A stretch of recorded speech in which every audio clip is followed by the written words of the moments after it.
do that. I like to use clear acrylic for a lot of my nail art because what happens, especially in photo shoots, as a model turns her hands and you shoot pictures of it, sometimes you get a good artistic side of the back side of the nails.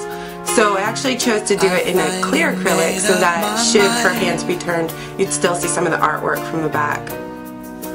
The nails had a beautiful C-curve and they looked really long and lean in the final cover shot. How did you get them to be that way?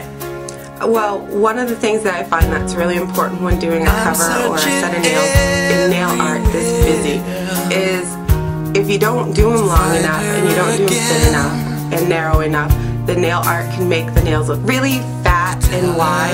So I used some pinching tongs that I have, and I pinched a nice C-curve early in the set when it was setting up, and then I used my C-curve sticks to finish the curve. That way, when you did your cover shot, the nails did look long and lean despite how busy the patterns were. Now, I know that you did a little trick that you might not necessarily do for salon nails, but because there were going to be so many polish changes in this, you used a gel top coat? Yes, actually I used a gel sealer. When you change polish a lot, especially with acetone on acrylic, you have to go back and buff the surface because they get really bumpy. So because we were doing some of the fast changes of colors, what I did was I used a UV pure gel seal over the top of the acrylic. That way when we changed the actual polish and colors, we didn't have to go back and buff it, and it did a lot of fun. The first nail is a combination of a floral pattern sort of and stripes. How did you start that? Yeah, I actually did the blue first and did the whimsical kind of design, and then we complemented it with another pattern that had some stripes and did it in the browns to give it kind of a contrasting color. The second nail was one of my favorite nails. It was a light blue background with a brown sort of vine with swirls on it. How did you make sure that you kept your hands still enough to get that detail? This was actually my favorite nail too. And what I did was I started with the blue background and the brown background at the bottom, and then I used the opposite colors to start the swirls up the nail.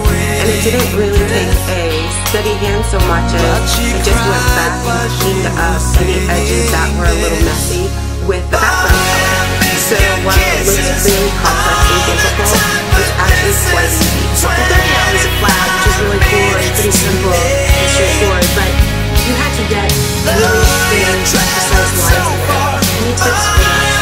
Yeah, actually the tip on storing your detail brush. Every time I use my detail brush, when I'm finished, I'll take a little top coat and put it on my pointer finger and thumb, and then pull the hairs so that they come to a fine point, and I'll store my brush that way. That way none of the hairs can go stray. And then when I go to use it before the next time, I'll actually take a little acetone and remove the top coat from the hair. That way my brush stays at a perfect point every time I use it. The next nail is a coconut nail that is really simple but looks really cool and graphic. I think this is something that probably combines with. Yeah, the hardest part about that nail is just trying to get those circles perfect and equal in size.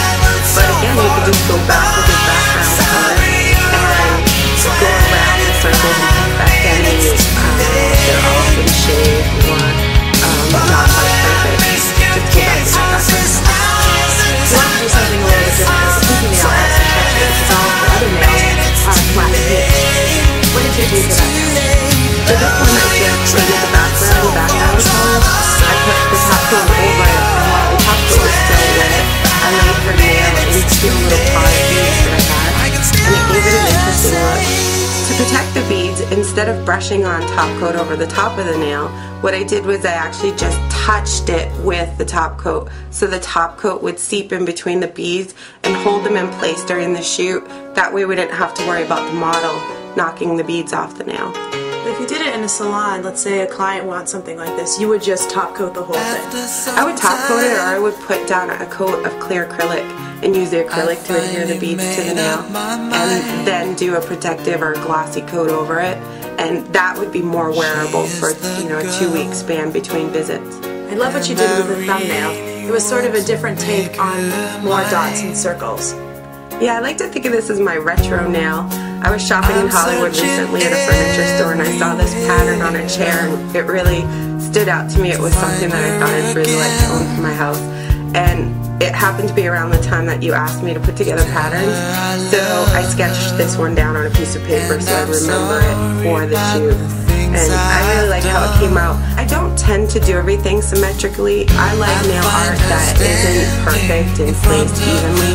I like to take and throw nail art off the side, or maybe up near the cuticle rather than just in the middle and on the free edge. And this is one of those nails. The Suffolk nail is another take on dots, and I love how you did this one too. It's sort of like a shine nail.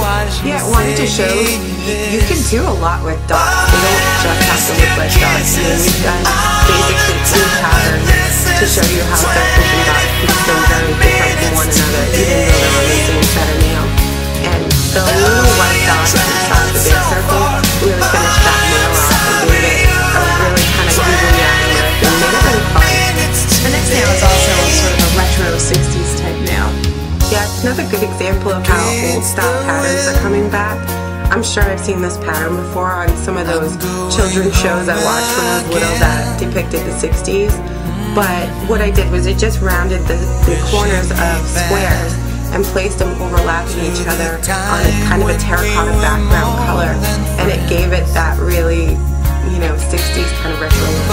On the second thumb, you added more texture to the nail again. This is a great example of something a nail technician can do in a salon that will take no extra time added to her book if she's, you know, fully booked for the day, and still make more money on a service. And all it takes is applying a color background while that polish is still wet, sprinkling on some hexagon-shaped glitter, and giving it a clear coat and done. Basically takes maybe 5 minutes after I polish it. We could probably take it, I don't know, $5 or more added to your service. And for the final nail, after looking at everything we've done, we wanted to make sure we had a nice balance of texture and dots and stripes, and at this point it looked like we could use one more set of plaids or stripes. So for the last nail you did a couple of different line designs. Yeah, we started out with a scence. We would do in the brown diagonal lines, but as I was doing it, I kept looking at it saying it needs a little more than so we decided to throw in this terracotta stripe. And by the time we added those, I was much happier with the look of it. For the nails on the inside of the color story, we did simple nail art on the nail, something that's really salon friendly.